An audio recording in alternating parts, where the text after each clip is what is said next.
इस बात को हम समझना चाहेंगे। दीपक वोरा सर, आप इसे कैसे देख रहे हैं? जैसा विकास कह रहे हैं कि चीन की दादागिरी को कंट्रोल करना, यानी चीन के दबदबे को कम करने की कोशिश जरूर यहां पर हो रही है, लेकिन उसका असर होगा कितना? इस घेराबंदी का असर आप कैसे देख रहे हैं?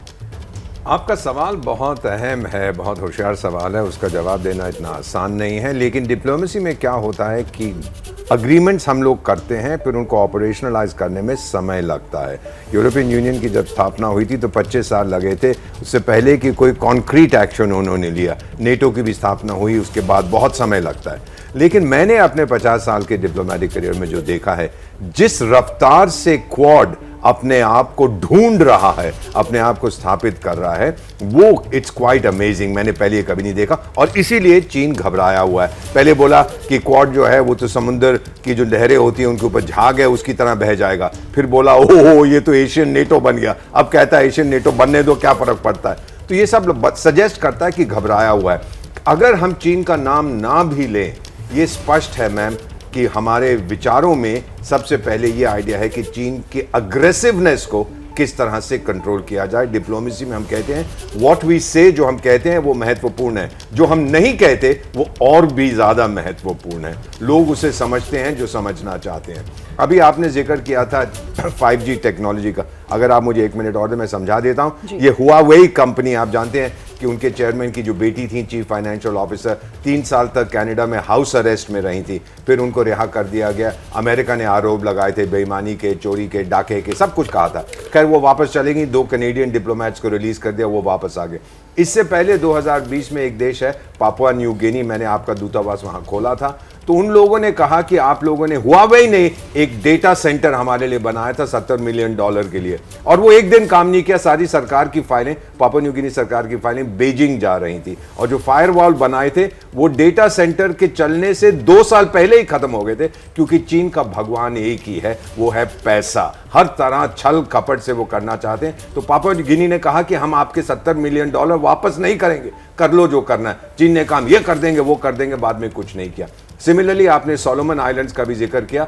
99.99% दुनिया के लोग ये नहीं जानते सोलोमन आइलैंड कहाँ है। सोलोमन और शीबा फिल्म के बारे में तो सब लोग जानते हैं। मैं वहां गया हूं, होनियारा उसका कैपिटल है, 6 लाख की उनकी आबादी है, 10 लाख चीनी वहां पहुंच जाएंगे, और आप देखेंगे एक ही पीढ़ी के अंदर होनियारा के, सोलोमन आइलैंड के जो लोग हैं वो चले जाएंगे। लेकिन एक पॉजिटिव साइन ये है कि उन्होंने जो डिफेंस पैक्ट साइन किया, वहां पे राइट्स हुए थे, पिछले साल भी हुए थे, उससे 3-4 साल पहले भी, तो अब वो चाहते हैं कि स्टेबलाइज किया जाए। और एक चीज बहुत अच्छी है कि ऑपोजिशन ने कहा है अगले साल जो इलेक्शंस होने वाली हैं सोलोमन आइलैंड्स में, अगर हम जीत गए, ऑपोजिशन इस समय, तो हम इस पैक्ट को रद्द कर देंगे। क्योंकि पैक्ट का एक क्लॉज है, अगर एक भी चीनी नागरिक को, मैम सुनिए ध्यान से, एक भी चीनी नागरिक को नुकसान हुआ तो पीपल्स लिबरेशन आर्मी पहुंच के देश को टेक ओवर कर लेगी। ये कैसे बेवकूफ लोग हैं जिन्होंने ऐसे अग्रीमेंट पर हस्ताक्षर किया है। तो यही चीन की जो चालबाजी है, अब वो सबके सामने आ रही है। उनका नाम लिए बिना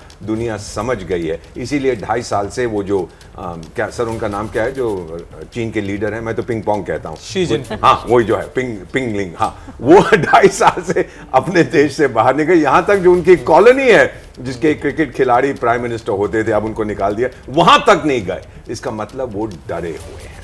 लेकिन एम्बेसडर वोरा, मैं यहाँ एक चीज़ आपसे जानना चाहूँगा कि आप जिन चीज़ों का जिक्र कर रहे हैं वो खतरे बिल्कुल इमीडिएट हैं। भारत की सीमा पर 2 साल से चीन की सेना है, भले ही वो डिप्लोमेसी से, मिलिट्री डायलॉग से एंगेज कर रहे हैं, बात कर रहे हैं, लेकिन सेनाएं अभी तक लौटी नहीं है। श्रीलंका की स्थिति हमने देख ली, नेपाल में क्राइसिस गहराया ही है। ये तमाम वो चीज़ें हैं जो कि चिंता बढ़ाती हैं। क्वाड की टेबल से क्या कुछ ऐसा निकलने वाला है जो एक राहत और सुकून का संदेश दे सकता है, एक इमीडिएट समाधान दे सकता है? ऑल्टरनेटिव।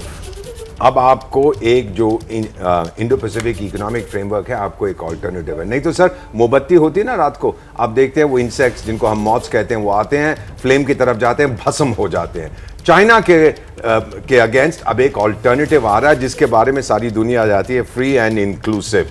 आपके प्राइम मिनिस्टर ये कहते हैं। देखिए sir, body language, PM Narendra Modi किस तरह से वो ऑस्ट्रेलियन प्राइम मिनिस्टर है जो मुझे यहाँ से नजर हाथ दिया है। हम लोग मजाक करते थे उनकी हग डिप्लोमेसी का, लेकिन हगिंग का अपना महत्व होता है। स्ट्रेस लेवल्स कम हो जाते हैं जब आप जफ्फी डालते हैं और विश्वास बढ़ता है जब आप किसी दूसरे से इस तरह से हग करते हैं। चीनी ये कभी नहीं करते। तो ये सब कहने का मतलब ये है कि सर जो सेल्फ कॉन्फिडेंस, आत्मविश्वास और आत्मसम्मान, self confidence, self esteem Bharat के लोगों की में इस समय बढ़ रही है, पूरी दुनिया उसको देख रही है। तो ये जो एक्शन लेना है, जो एक्शनेबल्स हैं, जो डिलीवरेबल्स हैं, अब बहुत कम समय के अंदर आप इनको देखेंगे। और जो दुनिया के बाकी देश हैं, चाहे आसियान है, चाहे पैसिफिक नेशंस हैं, जो भी हो, वो सब हमेशा जब बातचीत करते हैं ट्रैक 2, ट्रैक 3 में यही कहते हैं, इंडियाज राइज, और मैं अंग्रेजी में कह रहा हूं, India's rise is reassuring, China's rise is intimidating. कि चीन जो उभर रहा है हमें डर लगता है, भारत जो अब खड़ा हो रहा है उससे हमें बहुत सुकून मिलता है। इससे बड़ी क्या चीज हो सकती है? बहुत बड़ी बात आप बोल रहे हैं। चलिए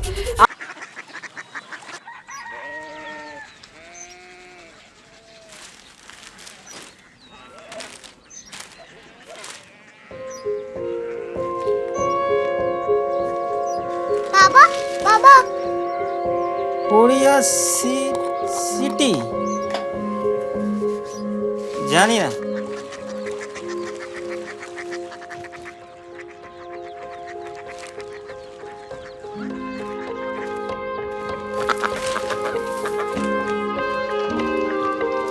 Korea city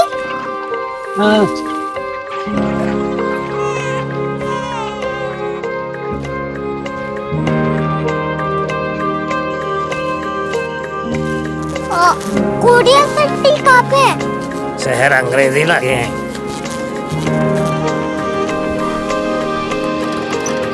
Korea city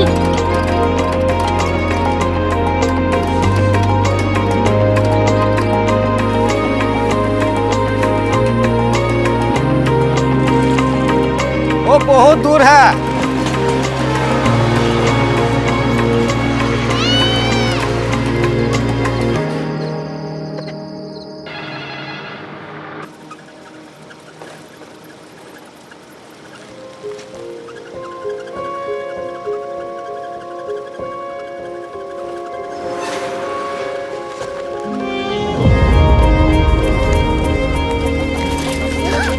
Korea city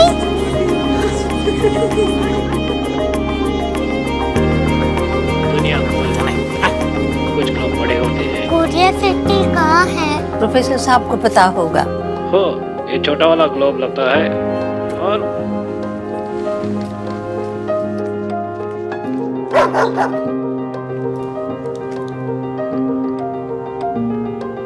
पता नहीं, मेरी बेटी से जाके मिल लो, शायद उसे मालूम हो।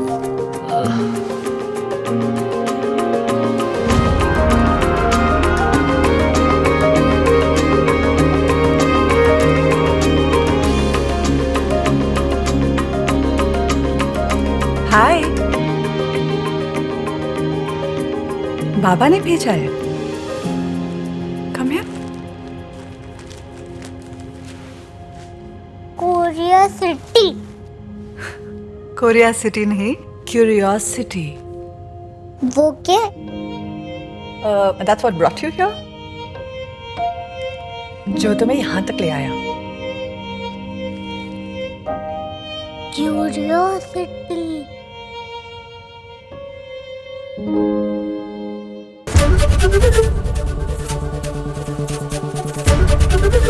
एबीपी न्यूज आपको रखे आगे।